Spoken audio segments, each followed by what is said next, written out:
La estructura en 3 actos es el esquema prototípico que las diferentes formas de narrativa llevan usando desde las primeras historias de ficción conocidas. Toda historia incluye un planteamiento, un nudo y un desenlace, y pese a que este esquema está centrado y estudiado principalmente en cine y más concretamente en la narrativa clásica, hoy veremos la estructura en 3 actos aplicada al anime. Así es como se construye un guión.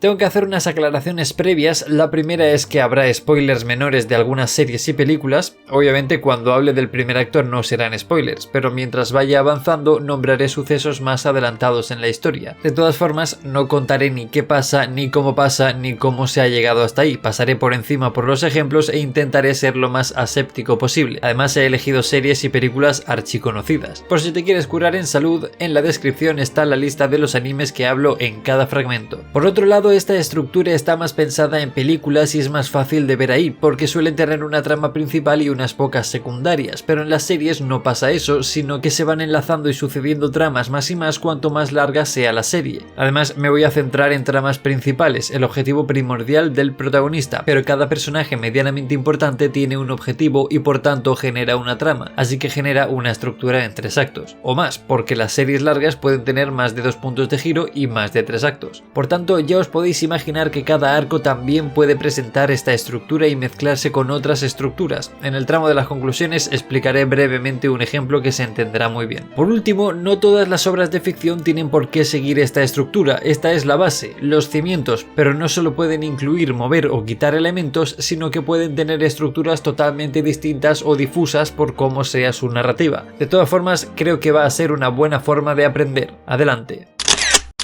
El primer acto comienza con una apertura que situará al espectador en espacio, tiempo y tono de la historia. En La princesa Mononoke empezamos viendo grandes paisajes naturales, un poblado antiguo y al protagonista luchando contra un ser sobrenatural. Aquí ya vemos la temática de la naturaleza, la ambientación en el periodo Heian de Japón y comprobamos que habrá acción y elementos sobrenaturales. Esta sería la apertura clásica, pero hay más tipos. Podemos tener un prólogo expositivo en el que se explicarán datos relevantes para la historia y el mundo, aunque muchas veces se suele integrar en el propio anime. En Made in Abyss explican todo lo del abismo en el festival. Un ejemplo más cutre es el de Mao Gakui no Futekigousa, que explica todo el contexto con una voz en off. Otro prólogo es el que nos cuenta algo no de manera directa, pero sí importante para entender la historia que se va a desarrollar, normalmente en un flashback. El anime de One Piece no empieza así, pero el manga sí empieza con la ejecución de Roger y el inicio de la gran era pirata. O Beastars, que empieza con el asesinato de Tem. Y también puede empezar con un flash forward, una escena que tendrá sentido más adelante para generar expectativas o directamente confundir. Por ejemplo, en la película de Quiero comerme tu páncreas asistimos en la primera escena al funeral de la chica protagonista, o el sueño de Eren en Shingeki también serviría un poco de flash forward. Aquí viene algo que todos conocemos, una situación de equilibrio, una escena o varias que nos muestre cómo vive el protagonista en un estado en el que no hay conflicto. Puede durar más o menos, pero podemos encontrarla en casi cualquier serie o película. Es típico de En el viaje del héroe. Para hacerlo simple, es cuando el prota de un isekai todavía no está en un isekai. Ahora tenemos la primera bisagra entre actos, el primer punto de giro, pero antes necesitamos ciertos ingredientes y el primero es el detonante. Una escena, una acción, un diálogo o lo que sea que generará una cuestión que será contestada normalmente al final de la historia, aunque en las series es más complejo porque hay muchas tramas y puede ser que resolver la primera dé lugar a una nueva. Y este detonante va de la mano con el objetivo que aparece ante el protagonista. Por ejemplo, en Shingeki tenemos la venganza que se quiere tomar Eren contra los titanes por la destrucción de Shiganshina y la muerte de su madre, aunque sabemos que los titanes no es lo más peligroso de Shingeki. Y luego tenemos la llave del sótano, que nos pasamos 3 temporadas para llegar al sótano solo para descubrir que era el inicio de otra cosa. Otros ejemplos más simples son si Luffy conseguirá el One Piece, si Naruto será Hokage, en los mundos de fantasía es derrotar al rey demonio, en los Spokon si el protagonista alcanzará la cima del deporte, o en los romances si la pareja protagonista hará algo más que darse la mano.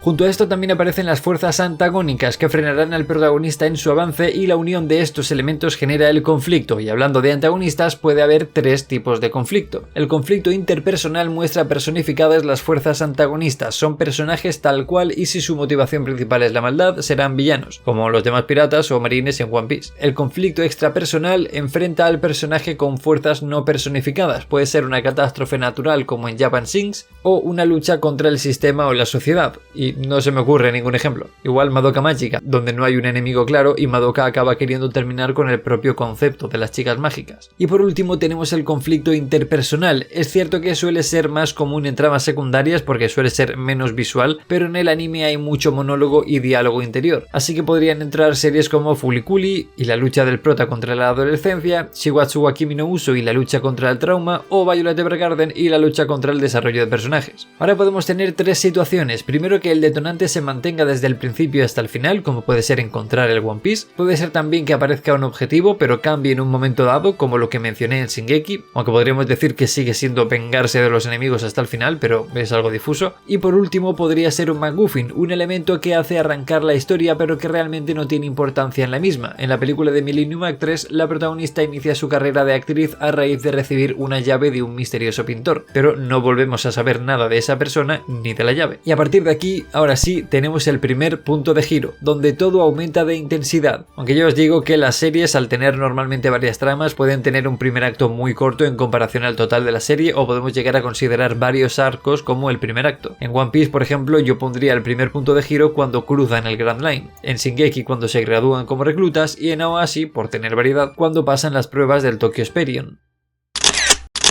El segundo acto es el desarrollo, es el más largo y normalmente en una película tendríamos un límite de presentación de personajes, pero en una serie obviamente no es así. De todas formas, sí que solemos tener ya claro cuáles van a ser los personajes principales tanto en el bando protagonista como en las fuerzas antagónicas, y si no los hemos visto, por lo menos que se haya nombrado o se haya dejado caer su existencia. Esto es porque cada personaje implica nuevas reglas. Un personaje con relevancia en la historia tendrá ciertos objetivos y ciertas relaciones con los personajes, creando así nuevas subtramas y nuevas dinámicas, pero ya digo, esto se aplica más en películas. Tampoco me voy a meter mucho en el tema de peripecias y causalidad porque no es el tema, solo apuntaré que aquí es cuando más vemos los microobjetivos que van teniendo los personajes en su camino hacia el objetivo principal y cómo cada acción deberá tener una consecuencia que desemboque en otra acción y así sucesivamente. Como puntos clave en este acto tenemos por ejemplo el midpoint. Este es un punto importante en la trama que no llega a considerarse punto de giro pero relanza la historia, aunque en la serie se podría incluso añadir varios puntos de giro y ya no sería una estructura en 3 actos sino en varios, o el segundo acto tendría varios actos dentro. En One Piece yo localizo dos midpoints. Primero el arco de Enies Lobby, que es de los más importantes para los protagonistas y para su intervención en la historia, y luego el time skip. Si juntáramos Naruto con Naruto Shippuden, también sería el time skip un buen momento para colocar el midpoint, o bueno, más bien lo que provoca este time skip. En Shingeki podría ser la llegada al sótano y el nuevo mundo que se nos presenta, y en Death Note podría ser, bueno, el episodio 25. También encontramos, aunque puede trasladarse al tercer acto e incluso puede formar parte del segundo punto de giro haciendo de puente, encontramos el punto de crisis, el momento de desastre máximo en el que el protagonista valora bajar los brazos, cuando parece que todo está perdido. Seguro que todos habéis visto alguna situación así. Bueno, aunque puede no haber ni punto de crisis, ni midpoint, ni nada de eso, ¿eh? En Yuru Camp no se enfrentan a nadie, no hay ningún problema. Por ejemplo, en La princesa Mononoke, cuando están en el bosque y Lady Boshi está a punto de matar al espíritu del bosque, mientras que Ashitaka no es capaz de liberar a San. En One Piece, por ejemplo, y ya que es una serie tan larga, también encuentro dos puntos de crisis bastante importantes. El primero sería cuando Luffy se desespera después de la guerra de Marineford tras encadenar unas cuantas derrotas, y el segundo, el más grande, cuando cae derrotado contra Kaido y toda la banda queda en shock. Además, para mí, este es el punto que da paso al segundo punto de giro y por tanto al tercer acto. El segundo punto de giro es la puerta hacia el desenlace, ese momento en el que todo se precipita y se avista el final. Normalmente se puede dar por tres posibles situaciones. Las fuerzas antagónicas realizan un movimiento que obliga a los protagonistas a actuar de forma definitiva. En La princesa Mononoke, Lady Eboshi decapita al espíritu del bosque provocando su ira y su transformación en el caminante nocturno. Se puede producir una anagnórisis, un descubrimiento o revelación que acerca al personaje a su objetivo, que en mi opinión aquí entraría la revelación de la quinta marcha de Luffy contra Kaido, que es el despertar de su fruta, o bien podemos llegar a este punto de forma natural, que es lo que pasa en los Spokon, que siempre hay un torneo final y llegan porque hay que ganarlo, o en los animes escolares como Horimiya, que el final es la graduación y es algo que va a llegar tarde o temprano.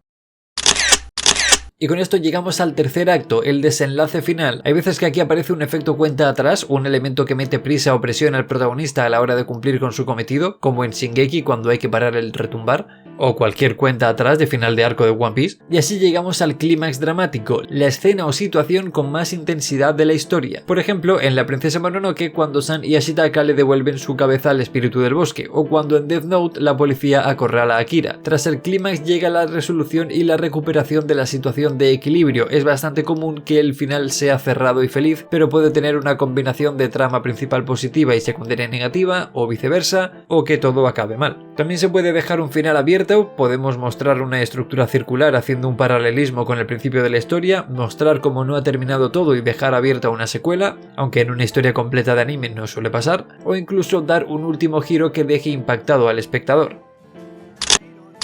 Recordad lo que dije al principio, hay muchas formas de narrativa y no tienen todas las obras por qué ceñirse a este esquema, pueden añadir o eliminar puntos. De hecho, repito que cada trama tiene su propia estructura y en el caso de las series, sobre todo las largas, hay muchas tramas que se desarrollan en simultáneo, que se van sucediendo unas a otras o incluso vemos una especie de matriosca de esta estructura. He nombrado algunos ejemplos de One Piece y es la serie perfecta para ver esto que digo. Podemos tomar una saga o incluso un arco aleatorio, el Baratie por ejemplo, y ver esta estructura. Mirad, tenemos un prólogo en el que admiten que necesitan un cocinero y Luffy destroza parte del Baratie sin querer. Este cañonazo es el detonante porque plantea que el nuevo objetivo de Luffy es saldar su deuda con Zeb, por eso empieza a trabajar ahí. La trama secundaria que aparece, por llamarlo de alguna manera, es que Sanji se une a la banda como cocinero. El primer punto de giro es cuando llega Craig y el restaurante está en peligro. Ahora Luffy podrá saldar su deuda si echa a los piratas del restaurante. El midpoint sería cuando Nami se lleva el barco, que a su vez sería el primer punto de giro de la subtrama de Nami que se desarrolla en Arlong Park. Y luego habría otro midpoint cuando Zoro es vencido por Mihawk y junto a Usopp, Johnny y Yosaku se van a por Nami. El punto de crisis, aunque no por mucho, sería cuando Craig saca su gas venenoso, Jin queda muy tocado y Luffy encara definitivamente a Craig. El segundo punto de giro podría ser este enfrentamiento y el clímax sería el golpe final, dejando como resolución de conflictos que Jin se lleva a Craig y a los demás, Zeb deja ir a Luffy y Sanji acepta unirse a la banda. Y así el nuevo equilibrio es sumar un nuevo acompañante retomando el viaje. Y del mismo modo, vosotros podéis intentar hacer el mismo ejercicio con las series, películas, tramas o arcos que queráis. Y pese a que a veces es algo difuso y no todas las narrativas son iguales ni tan fáciles de hacer, porque a ver qué puntos de giro encuentras en un Slice of Life, veréis cómo es una estructura bastante común y bastante útil para analizar un guión cinematográfico. Me encantaría hablar sobre más temas así, algo más curiosos y generales, así que si te ha gustado el vídeo dale a like, suscríbete para no perderte los próximos, sígueme en redes sociales para estar en contacto conmigo y comenta qué temas os gustaría que trajera al canal.